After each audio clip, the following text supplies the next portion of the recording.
Hi, Paul. Hi, Reed. Hi, April. Right. We cannot hear you.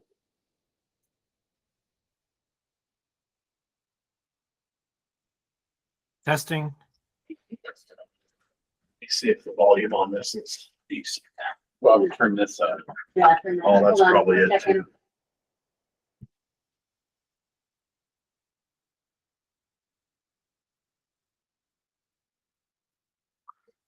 Testing. There it is. Now we can hear you. Hi, Quinn. Hey. Good to see you. Should be going through that, but you can hear us, Quinn? I can hear you. I can hear you guys. I can't see the table though. I just see Reed and Paul. They're the ones making noise. Should be. We see the table at the top of the screen. Yeah, there should be multiple windows for it.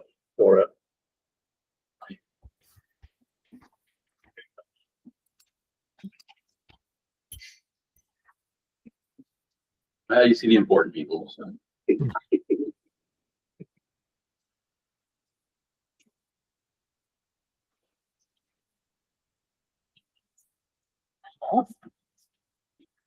Just like you. Jeez. Okay. I don't have a phone, so I can't really call to order, right? Yeah, if there isn't a quorum, well, maybe we do now if Sarah's here. Oh, if Sarah's here, we do. Okay. Yeah. We good? We're about on Do we? Or We have is five. Quinn? Oh, yeah, is Quinn, is Quinn out officially? Yeah, Quinn's I been think he's sworn still in. technically in. Okay. Because he hasn't been reassigned and we haven't filled his spot yet. Okay. But since he's a council member, I don't know anymore. Yeah, he was sworn in as a council. Yeah, he's officially a Yeah. council member now. Good question. He's just here as a hobby today. Right. I'm here the because there's so community. much good stuff on the agenda. Absolutely. Yeah, the question is just whether we have a quorum to call to order or not. Is there just 5 members on this? Mm-hmm. I know Darren's coming. Yeah.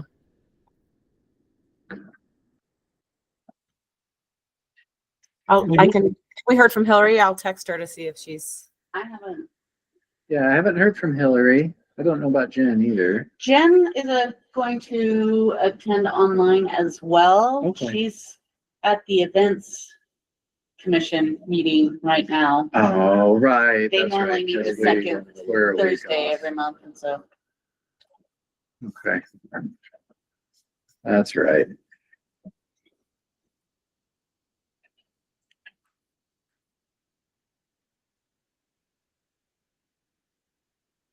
Here's Darren. Welcome, Darren. Good to see you. How are you? Good. Glad you can make it. Oh, yeah. And here's Hilary. Welcome, Hilary. No worries. oh, no way. No worries. Good to see you. Hi, How are you? I'm good. It is cold outside. Yeah, it got Yeah, cold. And you got- Good. Good. You've been spoiled recently. Yeah, That wind is First, like, first time, yeah. First time I've had cold this winter. All right. Well, welcome everybody. We can go ahead and call this meeting to order. We'd like to welcome Reed Price. Thank you so much for joining us today. you're welcome. Thank you. It's been a few years. I presented. Yeah, you this group did, before. you've Yeah. been here before, yeah. Yeah, I it's been a recognize couple of years though, but yeah, thank you so much. And yeah, and welcome to Quinn, who I guess is an interested community member here today too.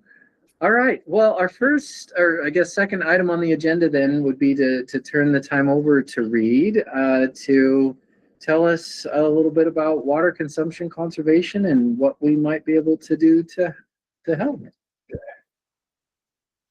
Let me see here. How that goes.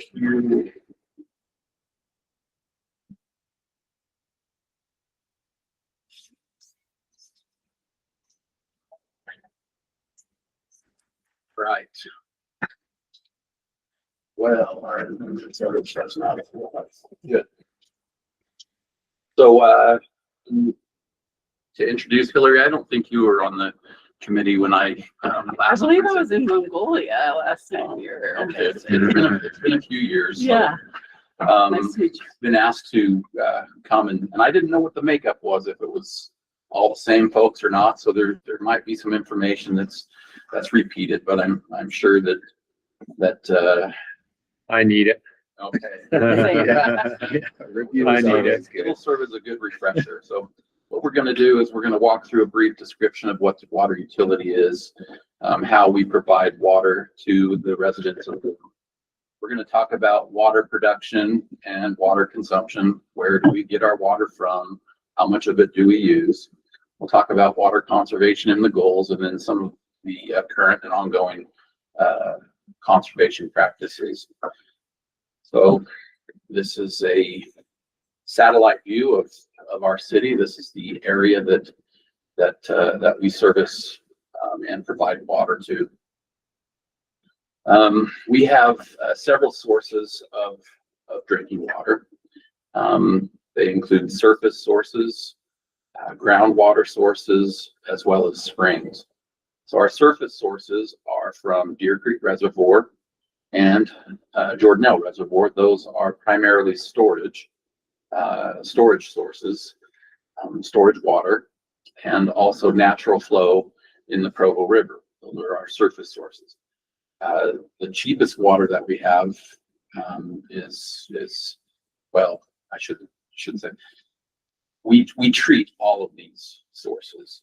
So we try to use as much of the Provo River water as we can. And we have some very good old water rights that allows us high priority when it comes to water.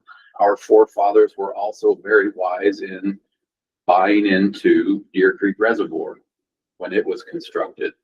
If our Provo River natural flows decrease, we can pull from our storage sources, which is Deer Creek and Jordanell, have that water treated and then distributed to our system.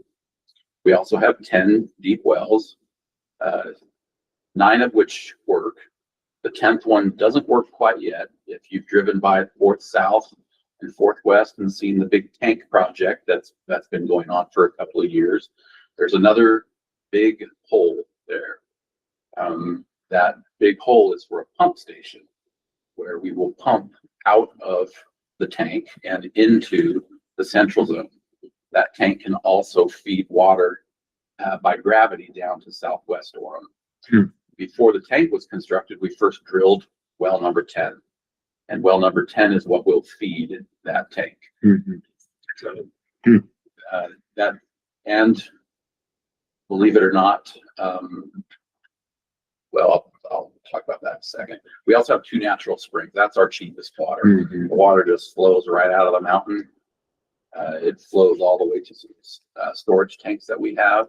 And if you live in northeast Orem, your chances of getting what many think is the most pristine water are much greater than those of us that live. Interesting. We went and saw those on a tour once. At least I did. a few You were years ago. there. I was Yeah, there. it was very cool. Yeah, that was amazing. Yeah. That operation. Yeah. Well, what's the rough division between them? Like, how much is percentage of the natural spring? We got a great slide. Oh, later on. I'll wait. Yeah. They love when people anticipate questions. It's my favorite part of my teaching class. So again, 3 sources: natural springs, surface water, and wells. We also have 7 storage tanks, one of which is the new 10 million gallon storage tank. The others range from 500,000 to 4 million. And amongst those 7, it adds up to a total storage of 32 million gallons. Now, you could also argue that all of our deep wells, that's also a tank because it's pulling water out of the ground. So, and so if it is a bad year, weather-wise, a bad winter, look up in the mountains and it looks pretty dire. That means that the runoff and water through the Provo River system is going to drop most likely, and cuts to the river flow will be made. When that happens, we can't rely on our storage, and we'll kick our wells on as needed as well. Plus water conservation efforts, and you'll in the future slides you'll see that when it's drought time, the community really responds to conserving water. But when it's not drought, they tend to forget of that. And that's part of the challenge that we have to encourage them to continue to conserve.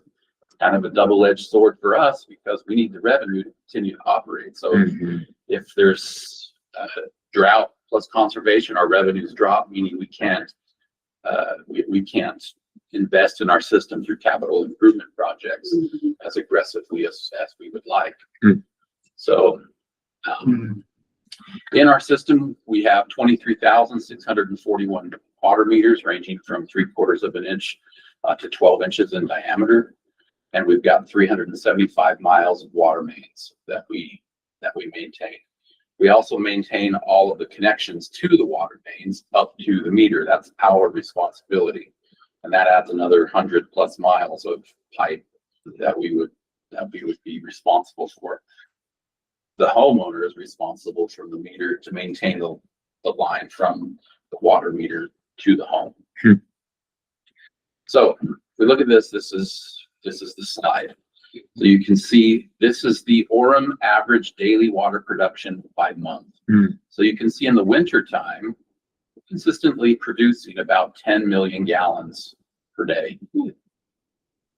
And then it starts to ramp up when it gets hot. So this is all outdoor irrigation, because when irrigation turns off, it drops back down to about 10 million gallons per day. So everything you see here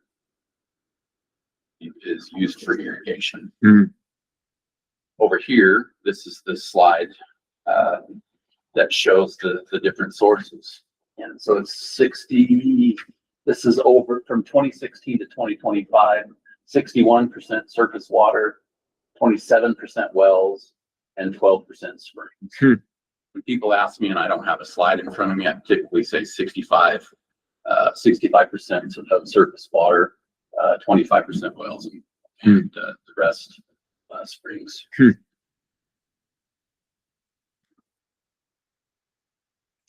If we look at the 10-year average of how much water we have produced from 2016 until 2025, it's 8.6 billion gallons of water a year. So it's a lot of water. Let's looking at some statistics from 2025. The annual average monthly consumption per capita per day is 258 gallons per capita per day. That's lower than it has been in the past, but it's higher than recent drought years. So we'll look at some more graphs so that you can get a visual on exactly what's happening. But in the winter months, it's about 105 gallons per capita per day, which is, when I started in this industry, I actually started in the wastewater field, and the general rule of thumb was the community used about 100 gallons per capita per day at a wastewater treatment plant. So we're right on that target. And of course, you can see that in the summer months in 2025, we were at 346 gallons per capita per day. The maximum amount of volume produced was 50 million gallons on July 11th. And then the lowest volume was on November 7th, just a couple months ago, and we produced 7.72 million gallons. So let's look at it on a 10-year statistic. The 10 years, our gallons per capita per day is 232. On an annual average, 104 gallons per capita per day during the winter months, and 324 gallons per capita per day during the summer months. So if we jump back to the other side, it was 258 The 10-year average is 232, so we were a bit higher last year. Mhm. And the reasons for that were it was a hot summer and the winter was decent.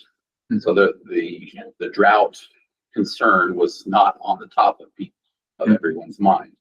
You can see in this graph here that it's not yet does show.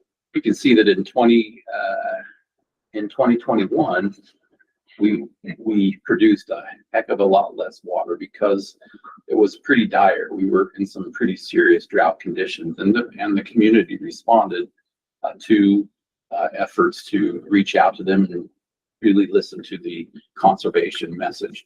We were assisted by media and just a general better awareness of what the water situation was in our region and throughout the state.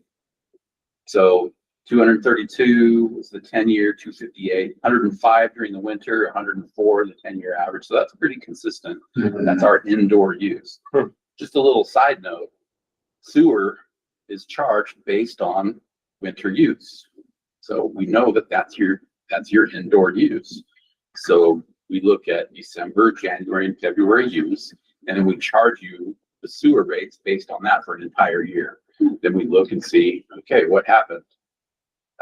Did kids move out of your house, or did kids move back in with you, and your water would go up, and we would adjust your sewer bill based on what you use during the winter months because of how consistent indoor use is. Yeah, there are some people that leave town for the winter and then they come back and they have no sewer use.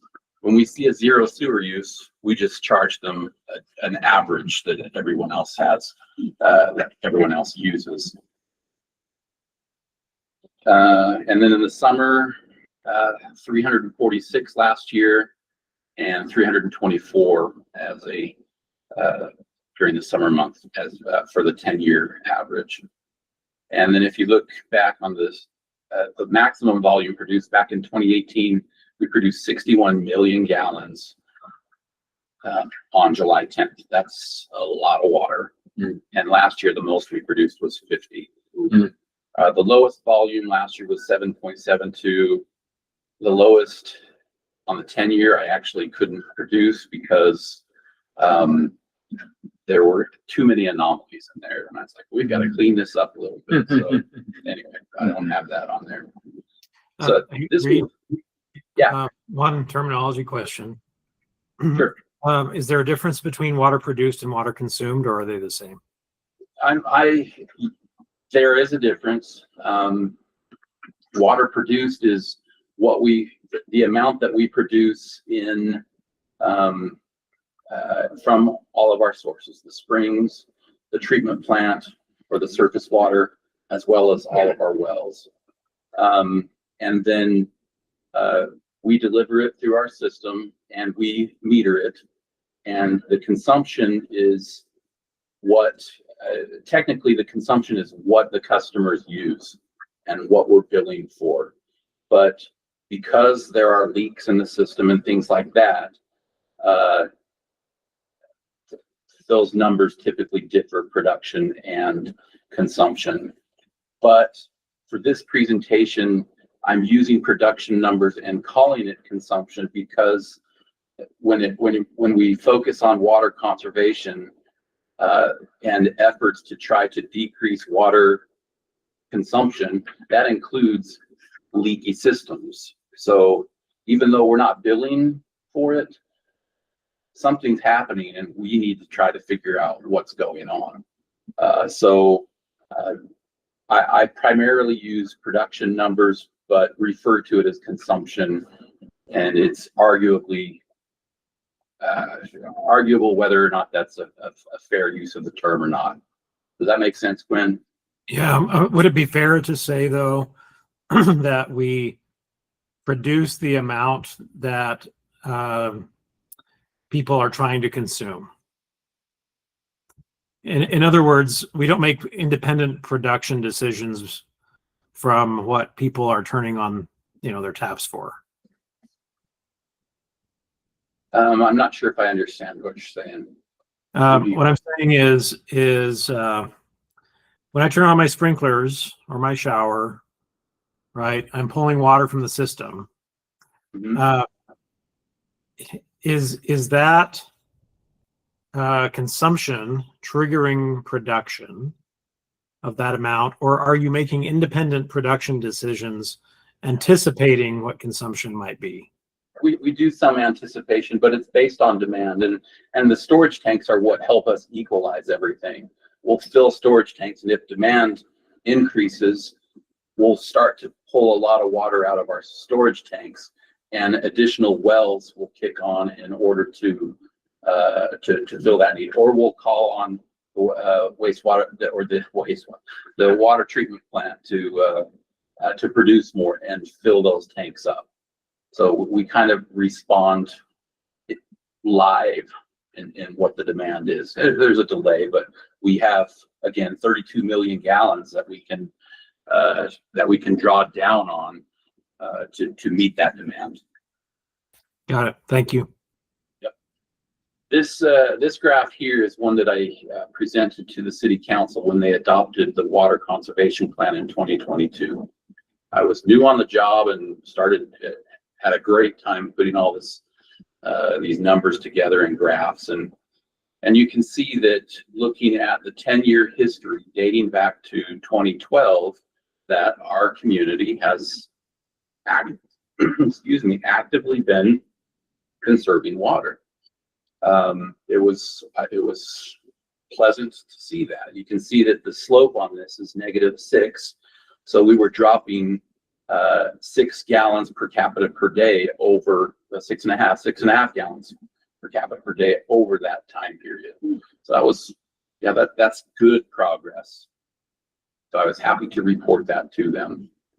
Did population raise at the same time? Yeah, Orem's population hasn't really risen too much over the past 10 years. We've hung right around that 90, we're at 98 right now, and 10 years ago we were probably at 94. So it's not a significant increase like other communities have observed.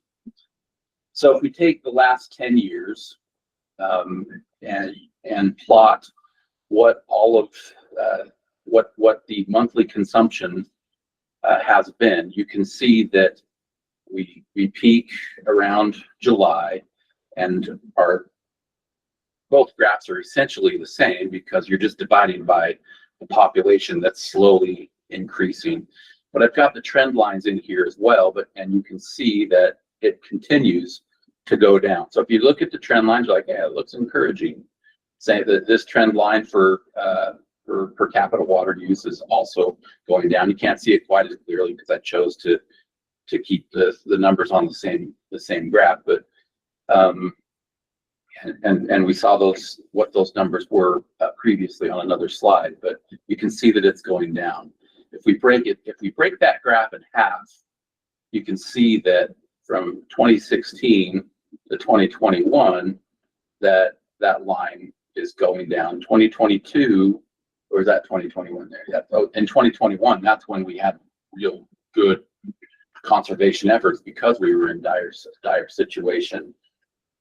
So because I broke it up 5 years to 5 years to look at that, you added the 6th year on there, this drop would be greater. But I broke it up 5 and 5, but you can see that over here, we're trending up. So, since 2020, since that drought year, we've had good winters. 2023 was a fabulous winter. Right. And our springs were very productive the following year. And we really saw the benefits to that. But the water conservation mindset started to wane. We weren't as concerned. And so again, if we look at it, all of them together, that's what it looks like. It does show a downward trend because of this here. This downward trend is greater than this upward trend.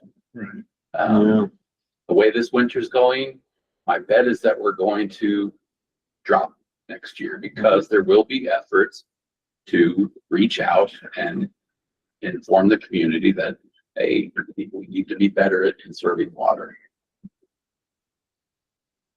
Okay, these are some kind of fun graphs that I put together for the city council. This shows 2022 in blue and 2025, our most recent year, in red, just right on top of each other, the same days of the year.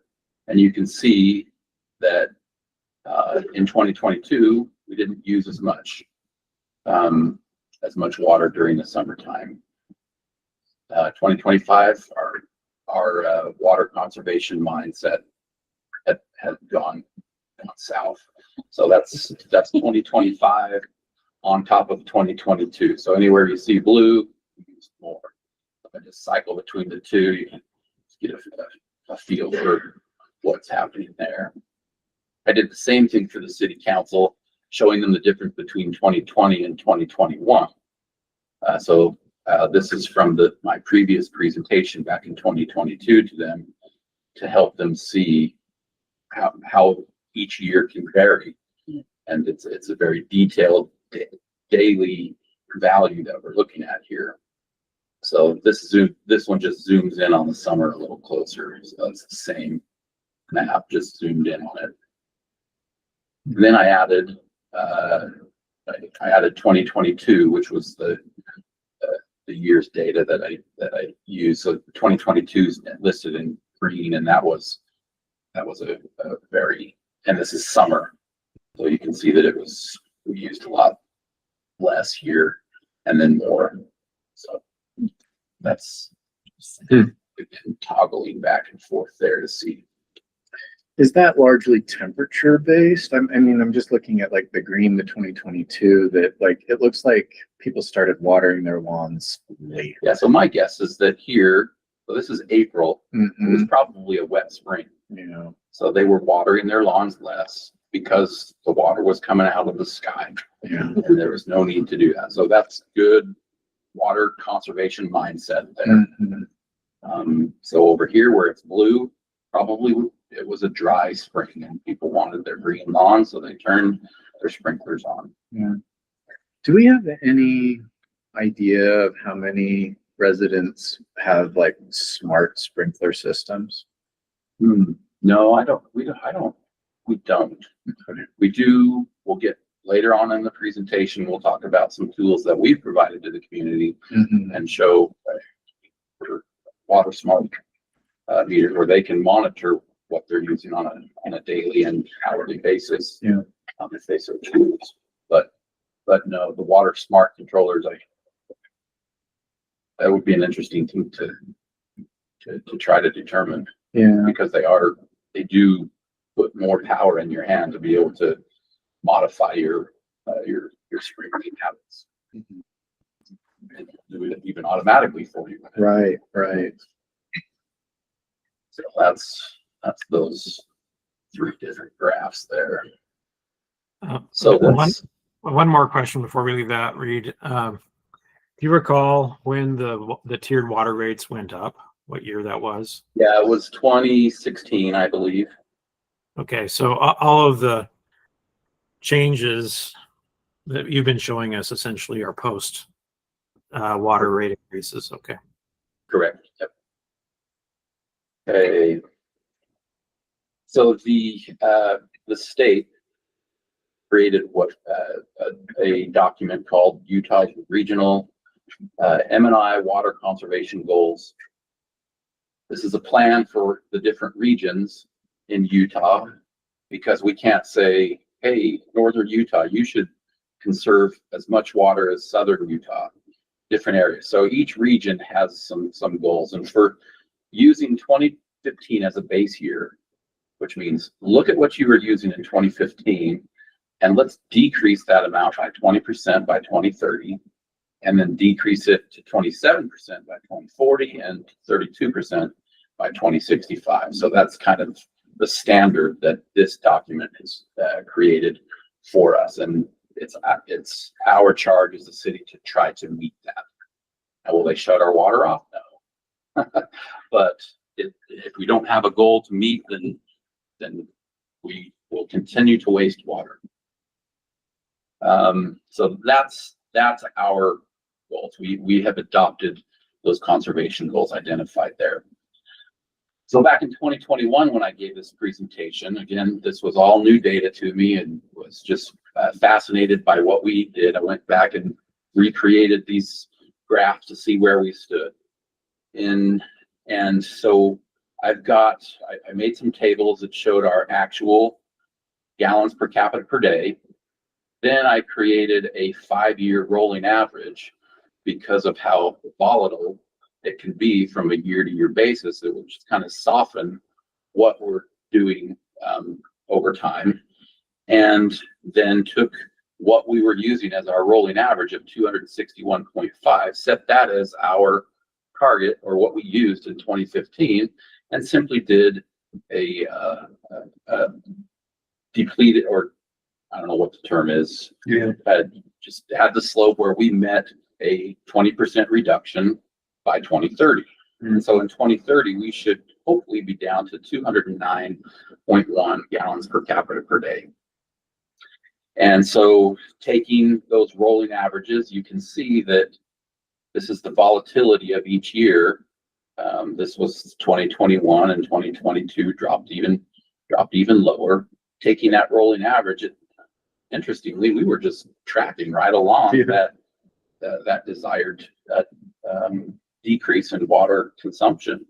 So created that report, presented it to the city council, and we have to do an update every 5 years. So next year I need to update this, but you guys already got me updating the numbers. So it was a timely request. It comes around beginning of next year, I'll just have to toss in a few extra numbers and redo it. And we already met the goal, right? Well, let's look at the next graph. So this is the updated table. So you can see these are the same numbers. These are the actuals. These are the 5 year. This is the 5-year rolling average, and this is our target. So our target in 2025 was 225.3. We're at 220.6. So yeah, we're doing great, aren't we? So yeah, look right As here. long as we get no snow. Yeah. So you can see, yes, we're going down with the rolling average, but it doesn't take a rocket scientist to see that since 2022, where we were at the lowest, we've been increasing. So thanks to these years here, our rolling average is low, but if we maintain that, we're soon going to be above our consumption goal. So any questions on that? I thought you said earlier though that we have like a 204 gallon average consumption per year. That was that. Let's see, what did I I think that was, might have just been a low. wasn't it? Oh, maybe I'm looking at the 105. I'm remembering that. The winter one. Okay, yeah. For there. probably the winter Yeah. months. That's Yeah. what we're.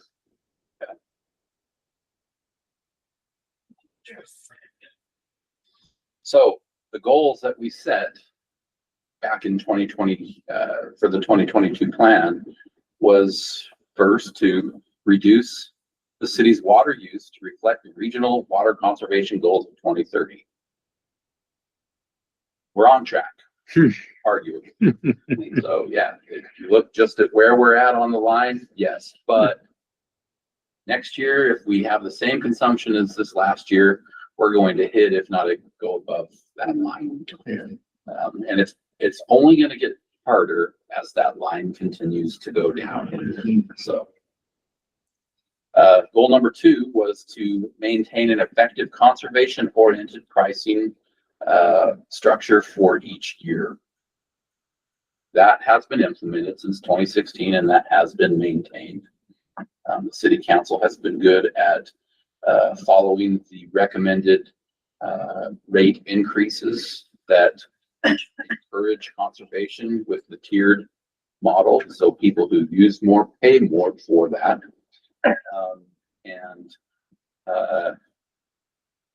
And so And they have also increased that amount in order for us to meet the inflationary pressures that come in our current economy, and construction has skyrocketed.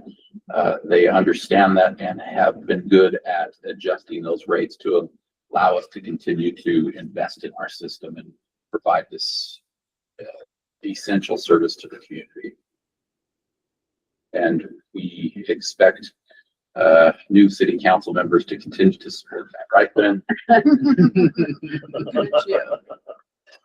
So, goal number 3, complete the meter replacement project by the end of 2022. And that project was completed in 2024. Got it done a little late. We did it in-house. We did use our own staff, so it was challenging to keep doing the job we're supposed to do as well as this, but it got done.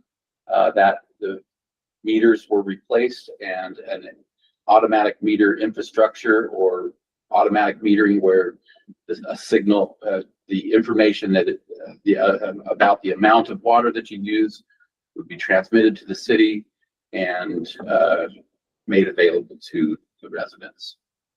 So that was completed in December of 2024.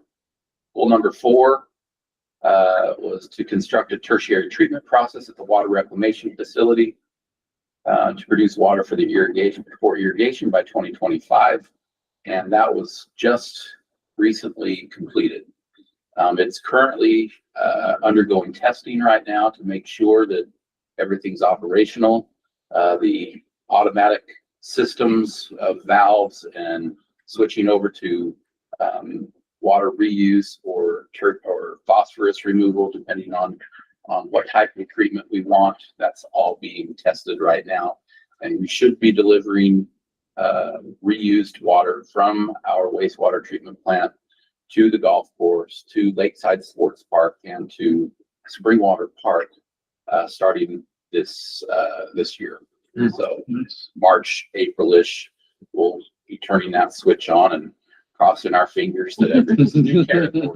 So, Does that help with conservation somehow?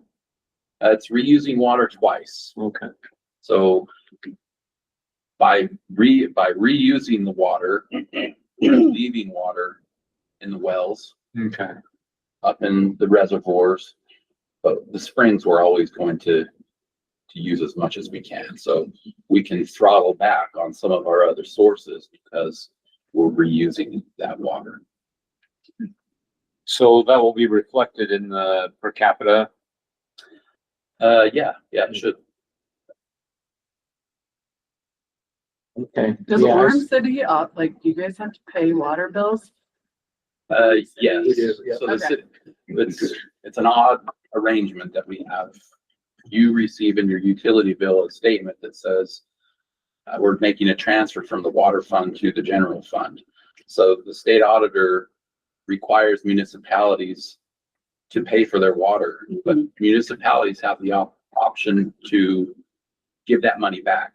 So it's just a quick journal entry where we determine this facility, the city center, the fitness center, whatever water they use, all of the parks, the irrigation water in the parks. Yeah.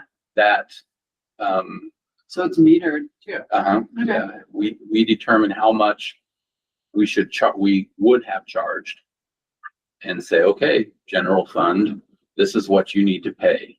It pays the water fund, which I manage. And then the city manager, the mayor and council have said, give it back. So we transfer it back. And we just have to inform the public that we're making that decision. So that the customer pays for it. How do they pay for it? Whether it's through sales tax, Yeah. money in the general fund, Right. or water rates. So essentially, there is a small portion of the water rate that goes to operating other city facilities.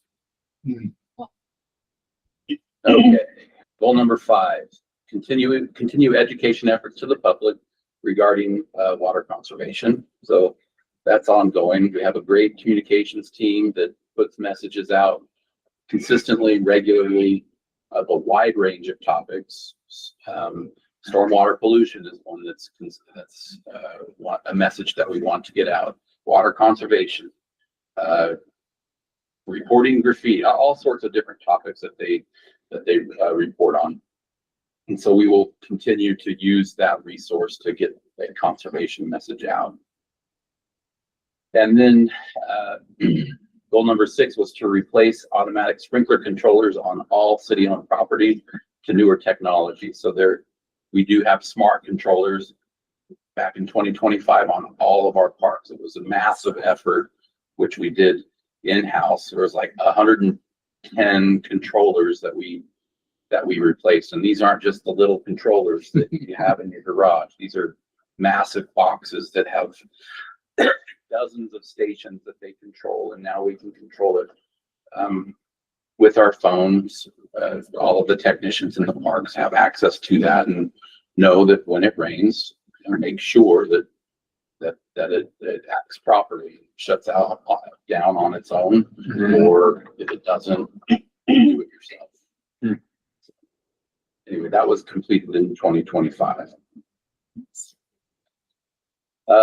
Some of the conservation practices that we undergo as a city, we've got a leak detection program where we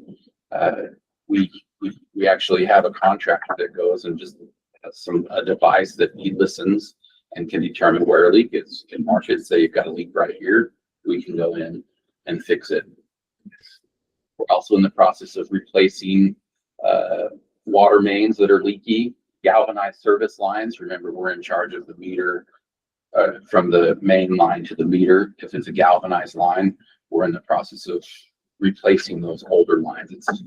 The galvanized was common up until the early 90s, late 80s. So everything after that's good, but everything before that, we're responsible for it. And so we have a program to go in and replace those. Those can be leaky as well. It's not the greatest material. And Orem doesn't have any lead, right? Yeah, we don't believe so. Okay.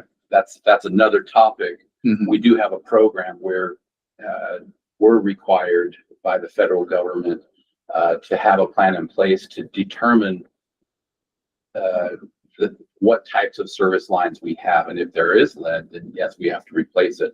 So there's been a significant effort to reach out to the public and ask them to help us figure out what type of service line they have.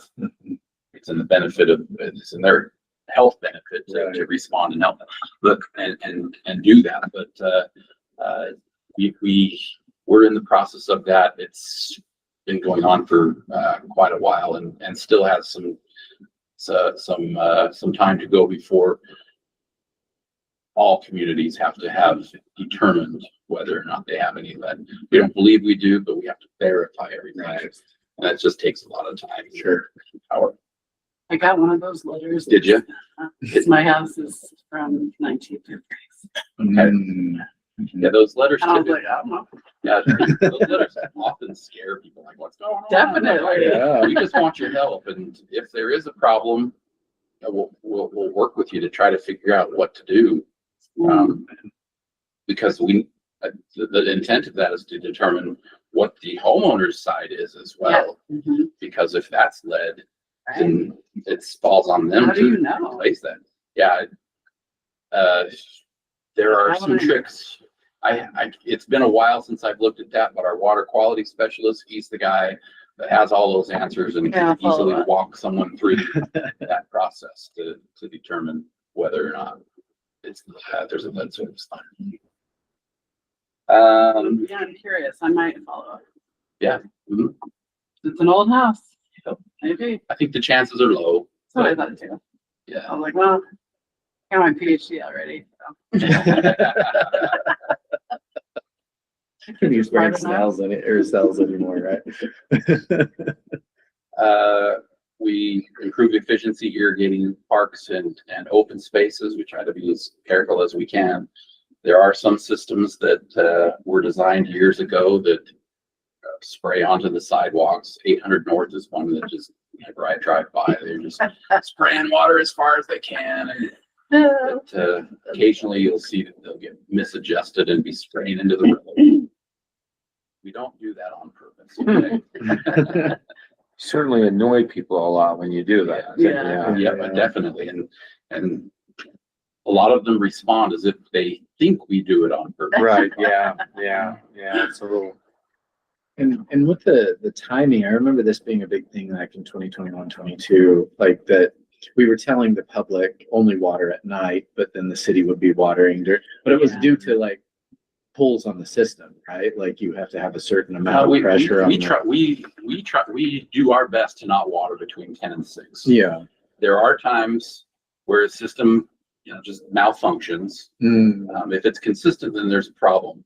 We also have to get in there and repair things. And when we repair things, we need to check and make sure that the leaks, that the repairs worked.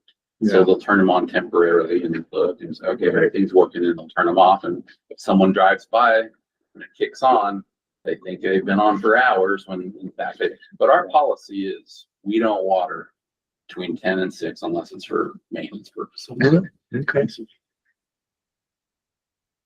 Let's see, adjusting irrigation practices during times of drought. So it's a lot easier to do that with our newer automated system. Tiered water rates, we will continue to do that because it's the right thing to do, and it's also required by law.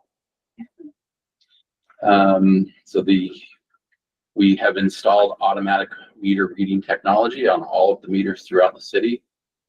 Every resident and business has access to the Water Smart portal, which is where you can get information specific to your meter, and you can set it up to alert you whether or not you used more water than you wanted to. Yeah, I got one a couple days ago. I did too. Yeah, we have a toilet that occasionally that just runs. And so anytime my boys don't remember to, play with the lever or whatever, I get one of these and I'm like, uh-oh. We used a few more gallons than we meant to today. So that's the Water Smart portal, mywater.orem.org, and you can log into your account there. Of course, water reuse will help conserve water. We're still using water, but it will conserve water in other areas. There have been tweaks to the landscaping ordinance to allow for more xeriscaping than had been allowed in the past. And then, of course, public education. So wanted to touch just briefly a little more detail on the Water Smart portal, mywater.orem.org. You're looking at my screen on the computer. You can see my city bill and what my daily use has been. And then over here, it's hard to see, but it says your use on Monday, January 5th was 489 gallons per day. That's 2.3 times higher than normal for this time of year.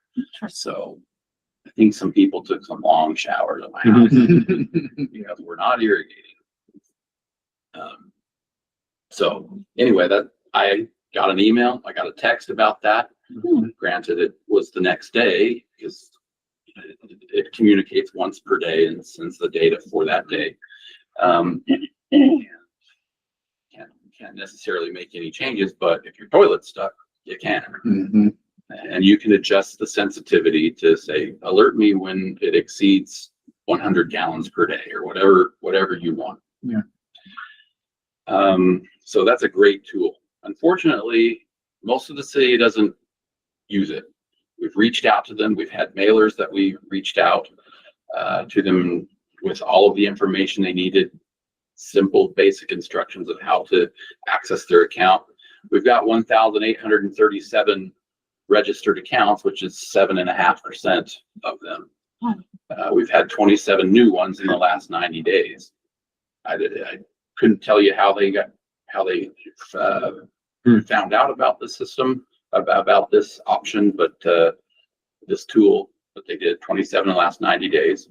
And we've had 138 unique visitors in the last 90 days, which means only 138 people went on to check to see what's my water use been. So, but people like Paul who get a notice, that doesn't, that's not included. Yeah, just send in there. So there could be, This is a login. There's probably more yeah, people using the system because, and they don't need to log in because they know it's going to alert them when there's a problem. Right. Yeah. So, all right, looks like but where have they set their levels? Like, notify me when it's 1,000 gallons or more. Mhm. right. So that's all I've got. Well, that was very informative. That's Thank you very, so very much, helpful, Reed. That was yeah. great. So, one of our, goals, as a commission is, to support, the different departments of the city in whichever ways we can. And so, what could we do as a commission to support your goals and help you? Well, I guess I would put that back on you guys. These are our goals here. Reduce the city's. So this is where we need your help, is reduce the city's water use to reflect the regional water conservation goals 2030. And we do that by getting the message out. Yeah, the education aspect. And we have, What a great year to start messaging again. yeah. Right, yeah, if it keeps going the way it's been going. So, 2020. completing the meter replacement project, that's done. Right. But we wouldn't have expected you to come and hop in the pits with everybody. But we can, advertise the mywater.orem.org. Yep. And we have Yeah. done that before at booths before. I have my app out and showing people and, yeah. So, goal number 5, continue education efforts to the public regarding water conservation. So I think help messaging. If you have ideas of things that you think would be beneficial, let us know. I know that our communications team is always looking for content. Mhm. That's just, it's always just, okay, we got to come up with something new. And though water conservation isn't new, perhaps there's a different angle that you can take, or something that, something you've observed, or, and then let our communications team know, and they can craft some sort of a message to reach out to the city via social media sources or the weekly newsletter that goes out. Again, fresh content is always welcomed by that. Yeah. So I see your group being able to help by crafting conservation messages that, Mhm. that can be sent to the. I have a question. Have you done any like spatial analysis across the city to see how homeowners in different parts of the city like use water differently? And if there is a big difference in that? No, we haven't compared water consumption in different areas of the city. There is an interesting feature, however, that's already built into the WaterSmart app that gives you a comparable to other households that are in a similar footprint with a similar. Now, this is wholly relying on how well people put their own information into their own household, right? Right. And it's not going to give away any names because we don't want anyone shaming their neighbors for their water use, but it does give some comparative data analysis where you will be compared to other households that have 5 family members and a similar footprint of green space and and I think it even uses some satellite imagery to compare that landscaping that you have, and it will give you a score to kind of give you an idea as to how well you're doing within those metrics, which is, I think, kind of a cool, fun little feature just to kind of see how you're doing in comparison. Yeah. But we have not done any of that as a city, but those tools are available to you within your own app. It'd be interesting to see, if there's like parts of the city that use more or less, Mhm. and just thinking about like messaging Yeah. in different ways. That's good. That's a good But idea. I'm a geographer, so that's like how I think. Yeah. My students have been doing some interviews of people who have xeriscape to explore their innovations.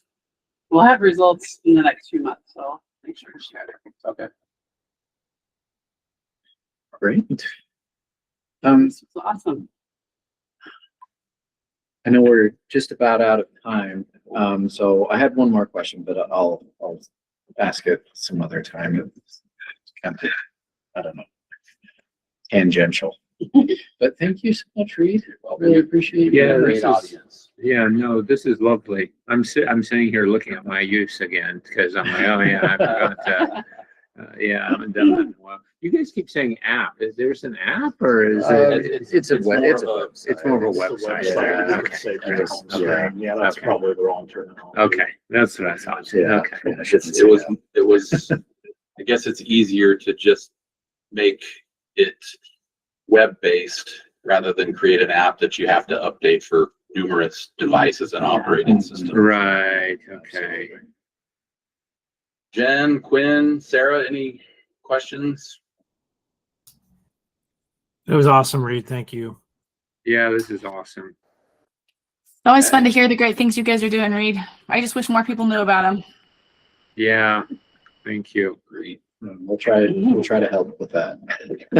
Okay. I used 11% less water in the last 12 months. I just Oh, want Well people to done, know well this. done. Just, yeah, thank you. Thank you. For my teenager. Oh, yeah, this is the new thing. Thank you all. All right.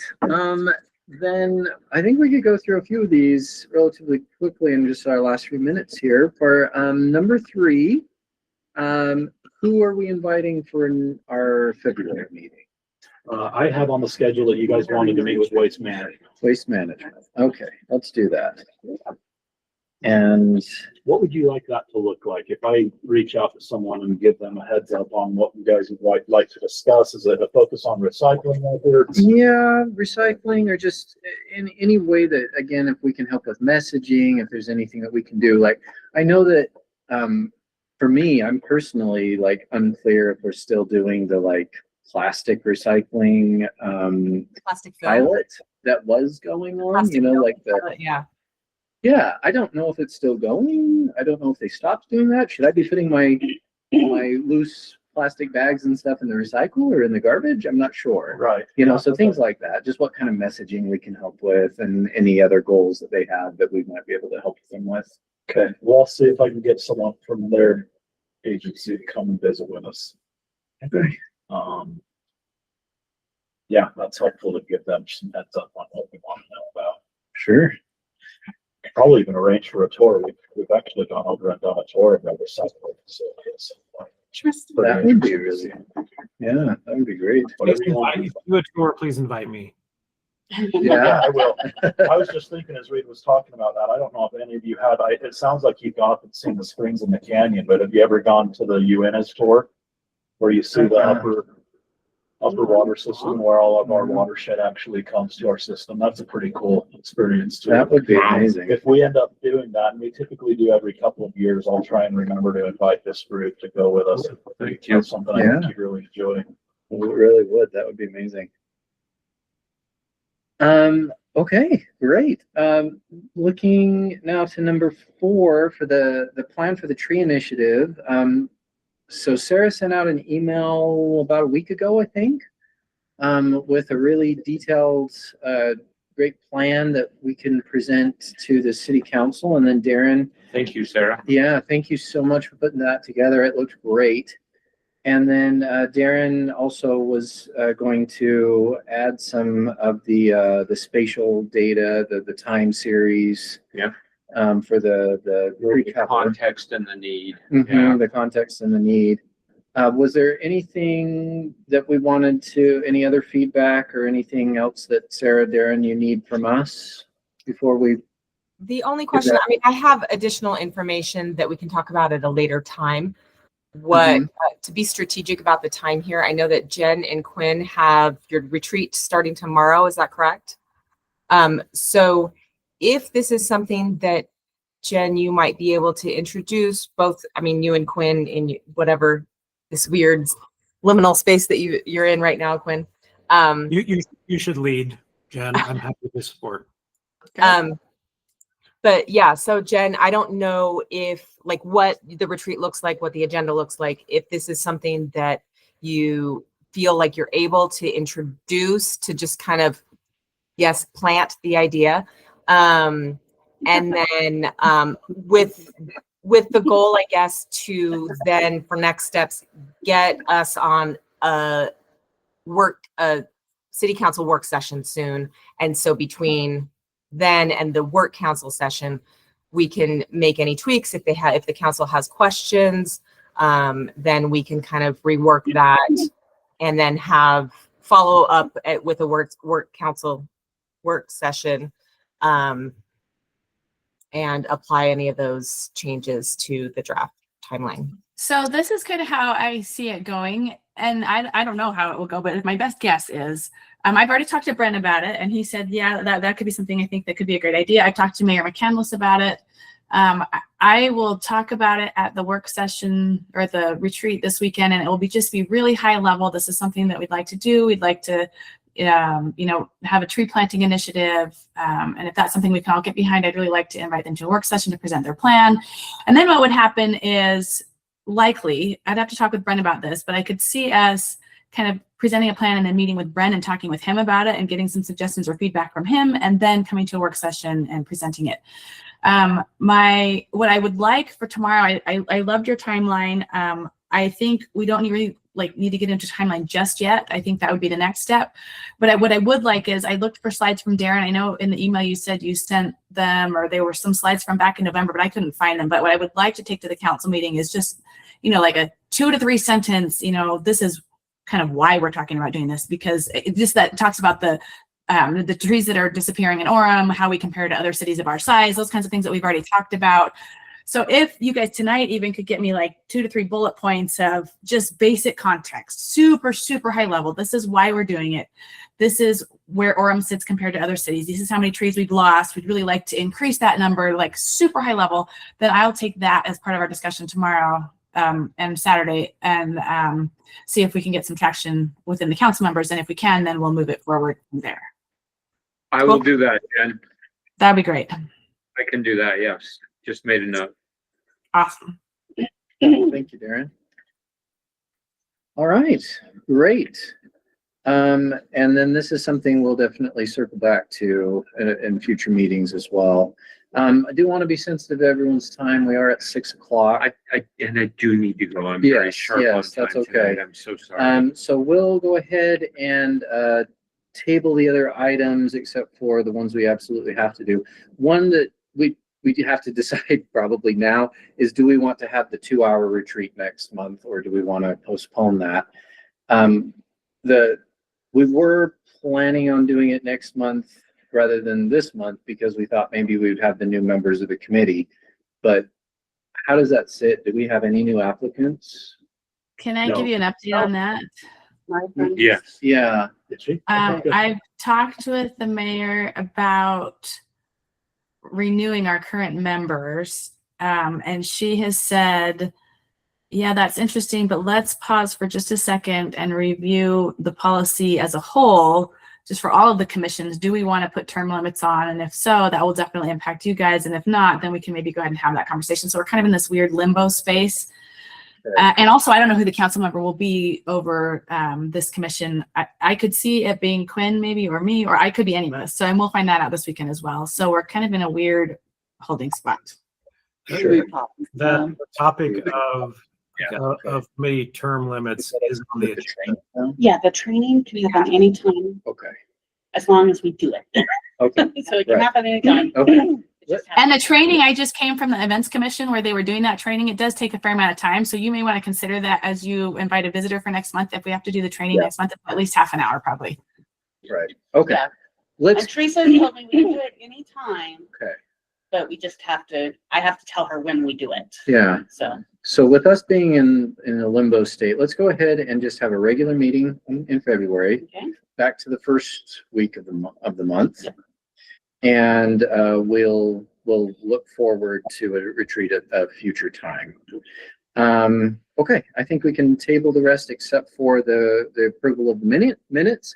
I did send April 1 correction, And I have fixed it. and that's been fixed. Did anyone have any other concerns about the minutes from last month's meeting? It looked great. Thank you for doing that, April. Thank you. Okay, do I have a motion to approve? So moved. Okay, and Second, all those in favor of approving our minutes from our December 4th meeting? aye. Aye. Okay, that passes, and I will entertain a motion to adjourn. I'll motion to adjourn. All right, we have a motion and I'll second. second. All those in favor of adjournment? Yes. Yeah. Aye. Okay, thank you, everybody. Sorry that. Thank No, you. that's all right. Thank you so much, Always Darren. rushed on Thursdays. I have a commitment right after this. Thank you, Of everybody. course, thank you. Yes. So I did reach out to